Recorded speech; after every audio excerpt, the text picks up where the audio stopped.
Febreze. The story of Febreze is also very interesting. One of the scientists at Procter & Gamble was experimenting with some of the chemicals, and one day when he went to home, his wife asked, "Have you stopped smoking?" And that person was a heavy smoker. He said, "No, I still smoke." She said that you're not smelling like that like as you used to smell every day.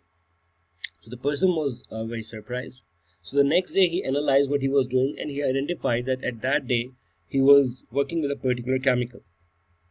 He then experimented further and identified that that chemical could remove all the bad smells. So that could be a wonderful product idea. He gave that idea to his management, and the management really liked it.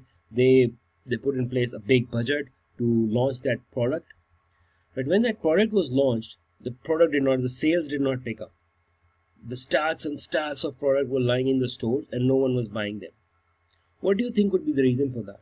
We all have got various areas where we want to remove smell from our houses and places. So all of us need that sort of product, but the product was not picking up. What do you think would be the reason? The reason was that they have misunderstood some of the cues. So the cue that they understood was that people would find a smelly place and then they would use this product, and the reward would be that the smell would be removed and they would have a sense of happiness or sense of accomplishment. But that did not work. Then they sought help from some of the researchers who went into the houses of the people and identified their routines. So they went to a lady in whose house there were 9 cats, and the house was smelling like anything. And they asked her that you were given a bottle to test this product. So have you used that bottle? She said, yeah, maybe I used it once or twice, but it's lying somewhere in the backyard. The guys were surprised that why is that lady not using that product? Then they asked her, do you think there's some smell in your house? And then she said that, yeah, sometime once in a month or maybe more than that, maybe once or twice a month, we do get some smell. So then the guys realized that the people who need it the most are not able to get the cue. They are so used to what they live in that they're not finding it smelly or bad at all. So then they had to change the cue and the routine and the reward.